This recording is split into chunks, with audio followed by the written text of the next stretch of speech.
Semangat pagi!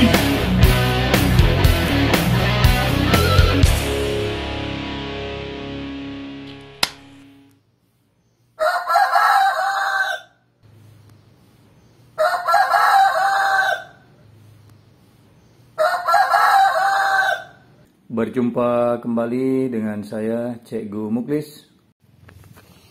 Semangat pagi bagi para petani kebun kelapa sawit, para planter, dan para praktisi perkebunan kelapa sawit.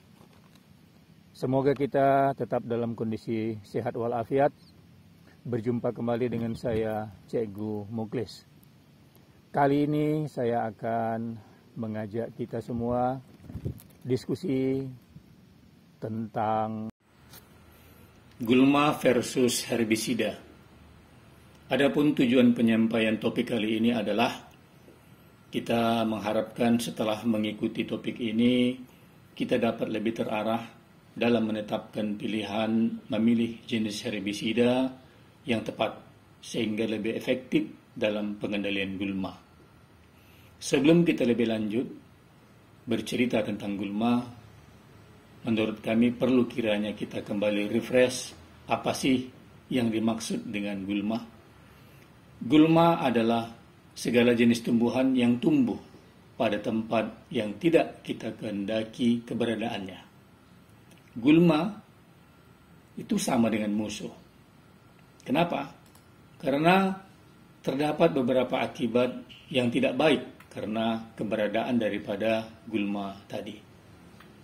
Secara umum, adanya gulma ini akan berakibat kepada terjadinya persaingan dengan tanaman yang kita budidayakan dalam hal mendapatkan unsur hara, mendapatkan cahaya matahari, mendapatkan ruang tempat.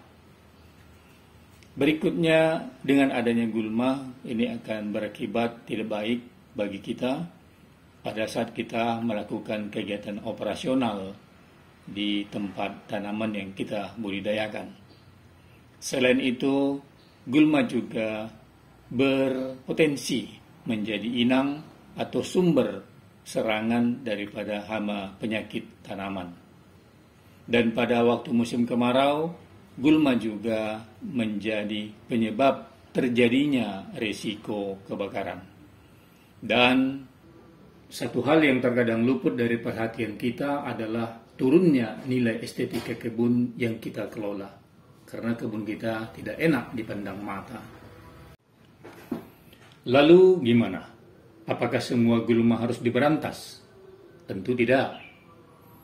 Kita sebagai planter memiliki kebijakan dalam pengendalian gulma.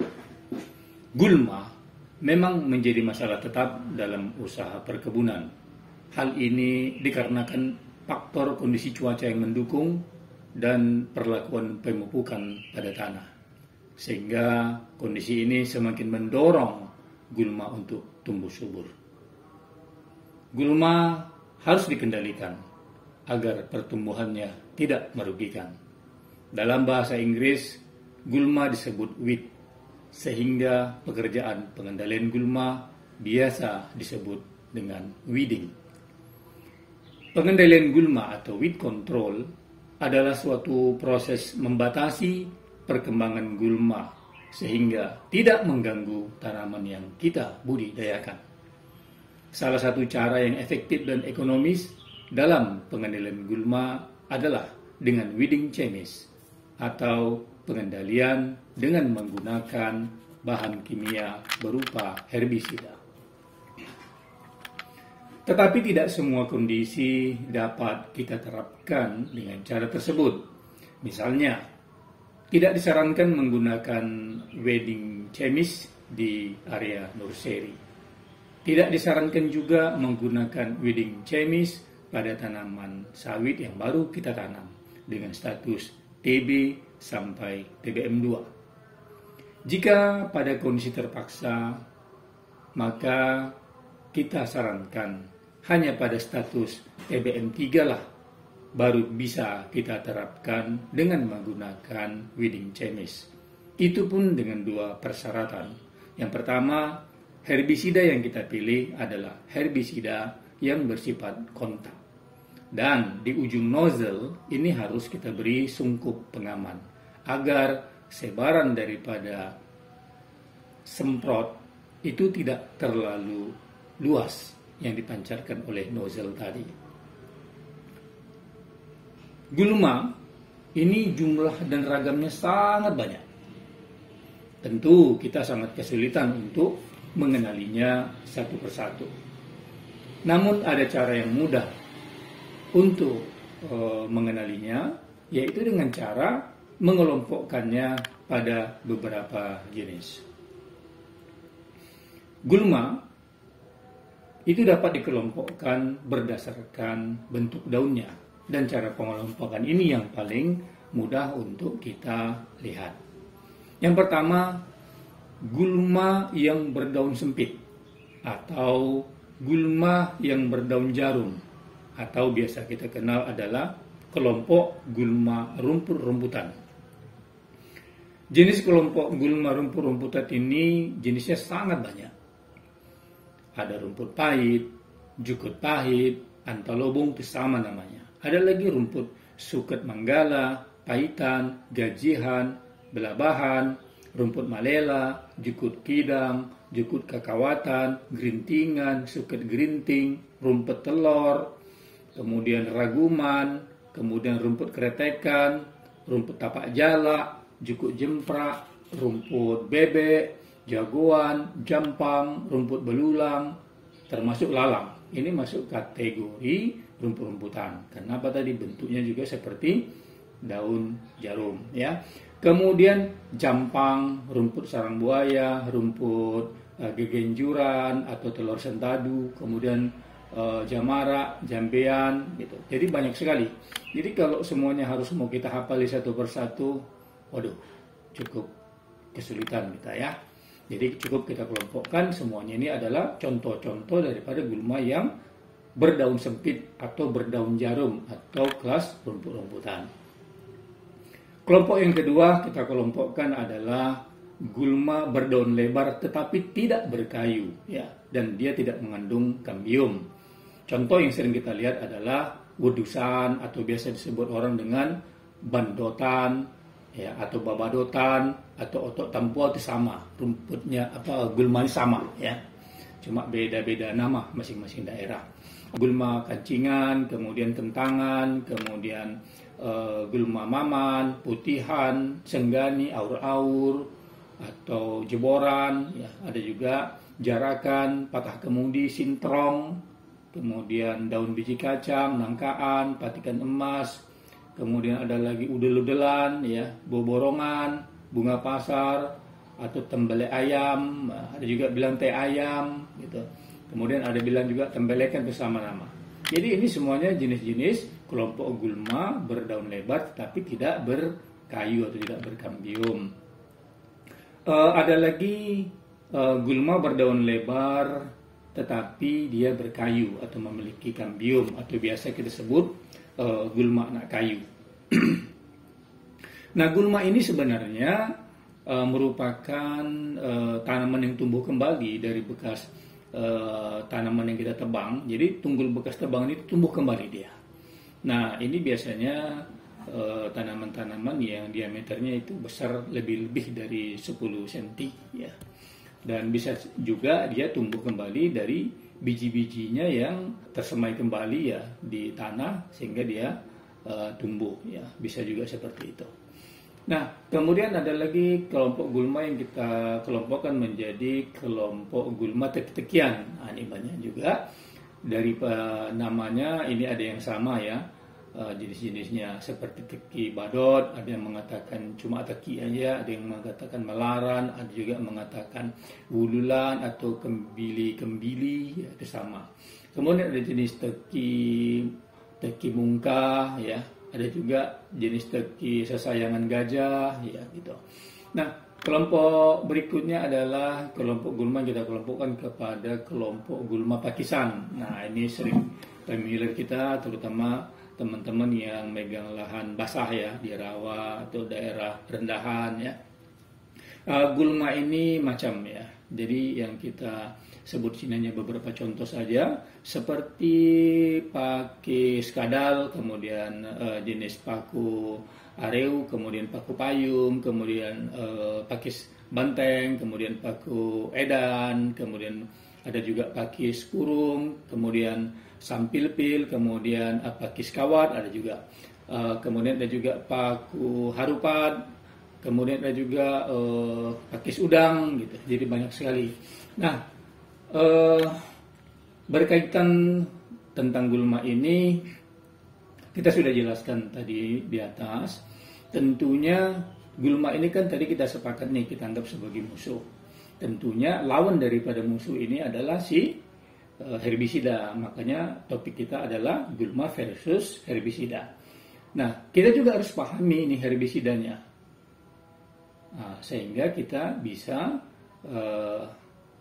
memilih yang tepat.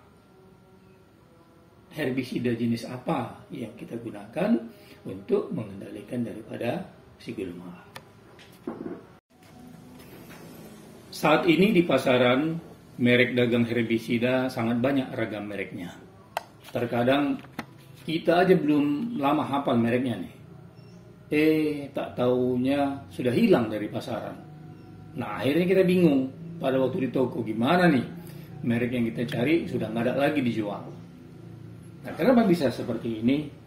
Ini karena kita cuma paham pada merek dagangnya. Karena itu kita sarankan, jangan kita kenali dan hafal merek dagangnya, tetapi mari kita kenali apa sih yang menjadi kandungan bahan aktifnya. Karena bahan aktif inilah yang mengendalikan gulma. Oke, sepakat ya? Oke, kalau sudah sepakat, mari kita bantu untuk memahami bagaimana sih menetapkan herbisida yang tepat. Herbisida ini kalau digolongkan dari cara kerjanya membunuh gulma itu ada dua jenis. Yang pertama herbisida kontak, yang kedua herbisida sistemik. Kalau herbisida kontak, ini herbisida yang bekerja secara kontak. Artinya, herbisida ini membakar bagian tanaman yang terkena herbisida. Makanya pada waktu kita aplikasi herbisida yang sifatnya kontak, ini hasil semprotannya mengenai tanaman itu harus betul-betul rata. Kan begitu. Basah dia. Berbeda dengan yang sifatnya sistemik nanti. Apa aja contohnya herbisida yang mengandung yang herbisida kontak ini? Tentunya bahan aktifnya itu adalah herbisida yang mengandung bahan aktif paraquat, ya. Bahan aktif paraquat. Yang kedua adalah herbisida sistemik, di mana herbisida ini bekerja secara sistemik, yaitu masuk ke jaringan tanaman dan menghambat pembentukan asam amino. Kalau kita di kalangan awam sering mengatakan, mana nih herbisida yang bisa sampai mematikan ke akar-akarnya? Nah, maksudnya dalam hal ini adalah dia masuk ke seluruh jaringan daripada tanaman. Gitu.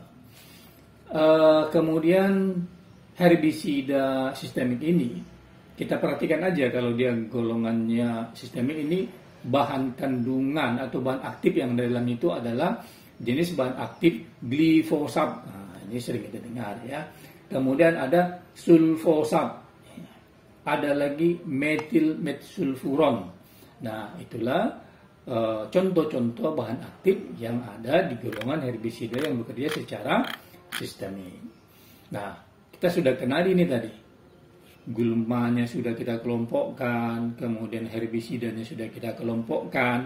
Nah, sekarang selanjutnya adalah mencocokkan antara si gulma dan si herbisida yang cocok sehingga versusnya pas. Nah, kita mulai untuk kelompok gulma yang daunnya sempit atau daunnya seperti jarum atau kita sebut dengan kelompok gulma rumputan. Nah, herbisida yang cocok di sini adalah herbisida sistemik yang bahan aktifnya adalah glifosat. Kemudian ada lagi kelompok gulma yang berdaun lebar tapi tak berkayu ya, tak berkambium dia. Nah, ini herbisida yang cocok adalah herbisida sistemik yang mengandung metil metsulfuron atau MM kita singkat. Nah, kayak mana Pak?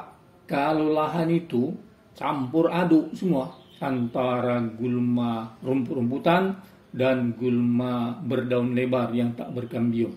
Kayak mana caranya? Caranya gampang. Nah, herbisida ini bisa kita campur. Tapi ingat ya, pencampuran herbisida ini ada 3 efek yang dihasilkannya. Yang pertama, kalau pencampuran herbisida yang sistem kerjanya berbeda, ada yang kontak, ada yang sistemik, ya kan,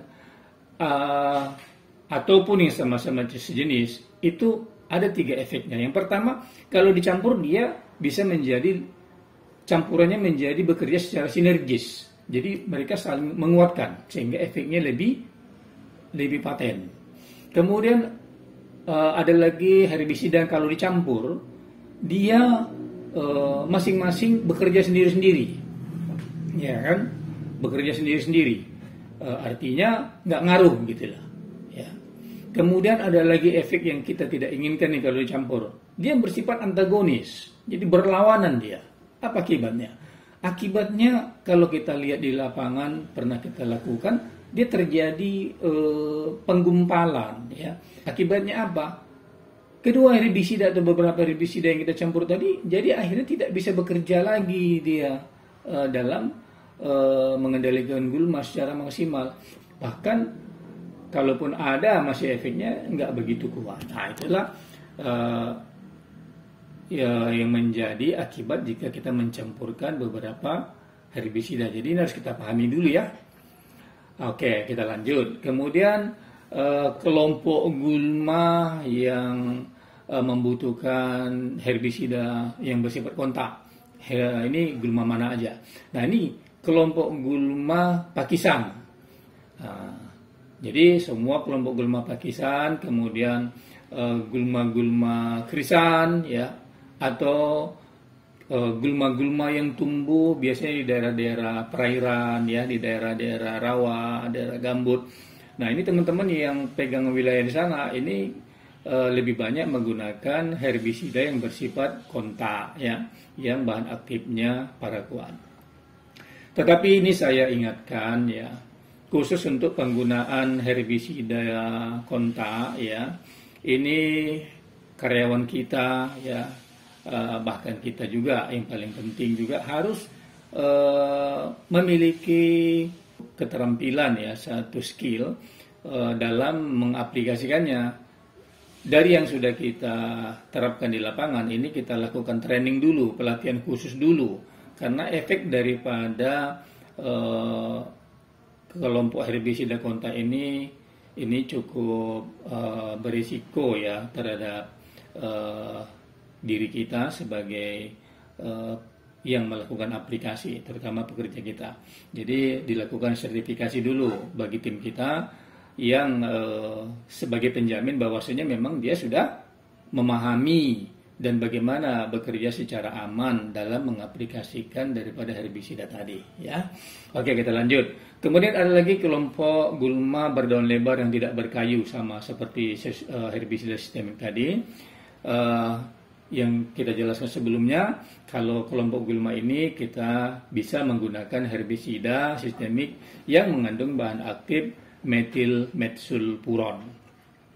Ada lagi nih timbul pertanyaan, Pak, macam mana kalau di lahan saya tuh bercampur aduk semuanya di lahan tuh. Ada gulma daun lebarnya, kemudian ada pakisnya, ada gulma-gulma air lagi semua. Nah, untuk itu sama perlakuannya, kita lakukan aja pencampuran herbisida yang mengandung paraquat tadi dengan herbisida yang mengandung bahan aktif metil metsulfuron. Tentunya semuanya harus sesuai dengan dosis yang sudah ditetapkan, sesuai dengan ketetapan yang ditetapkan oleh manajemen atau tim agronominya, atau yang sudah disarankan ada pada label herbisida itu masing-masing ya. tentunya juga kita melakukan treatment di lapangan, percobaan di lapangan, mana dosis yang paling tepat untuk pengendalian gulma. Tentunya dosis ini juga erat kaitannya dengan kondisi gulma, kepadatan gulma, umur gulma, dan kondisi lain. Berikutnya kita juga akan menetapkan herbisida apa yang tepat untuk gulma-gulma khusus ya, atau gulma-gulma yang selain yang kita jelaskan pertama tadi. Jadi kita sebut aja nanti beberapa jenis gulmanya ya. Yang pertama jenis gulma merambat. Ini seperti mikania ataupun kacang-kacangan ya. Kita kacangan memang tanam, tapi begitu kacangan ini tumbuhnya tidak terkendali masuk ke piringan, ini masuk dalam kategori gulma. Nah, untuk kelompok-kelompok daripada gulma kacangan ini atau gulma yang merambat ini, kita bisa menggunakan herbisida sistemik yang bahan aktifnya mengandung fluroxifir. Ya, merek dagangnya ada, tinggal cari di pasaran. Yang penting kita ingat adalah bahan aktifnya adalah fluroxifir. Ya. Kemudian ada lagi kelompok gulma berdaun lebar tetapi berkayu atau berkambium. Ya.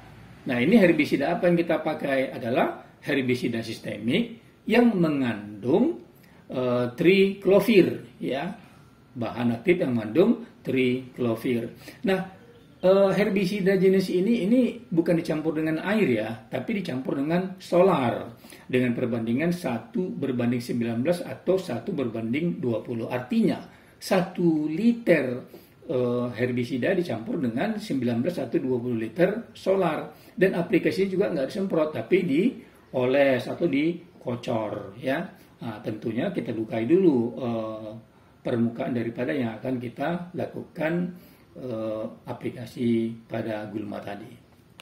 Nah, berikutnya kelompok ketiga adalah gulma-gulma yang tumbuh setelah kita semprot nih. Kalau kita semprot tanaman ini, gulma ini biasanya kan pada mati nih.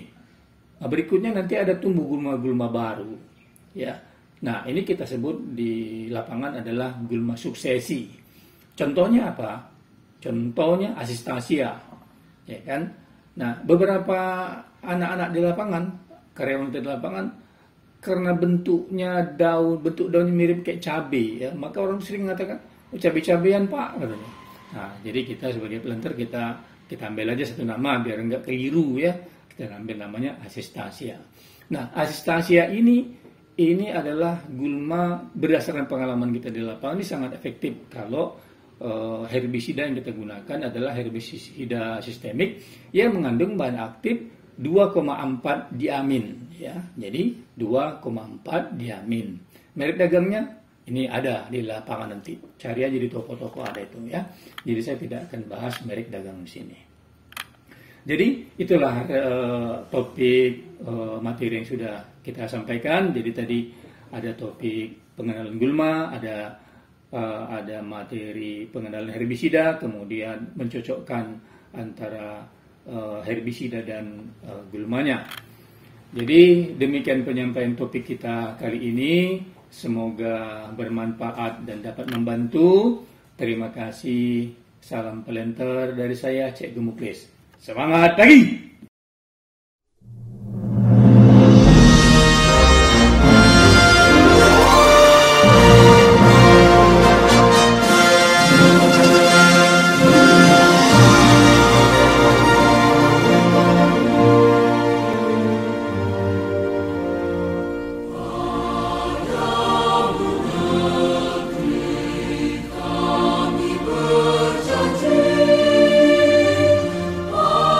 Ada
Demikian penyampaian topik kali ini, semoga bermanfaat dan dapat membantu. Terima kasih, salam planter, Cikgu Muklis. Semangat pagi!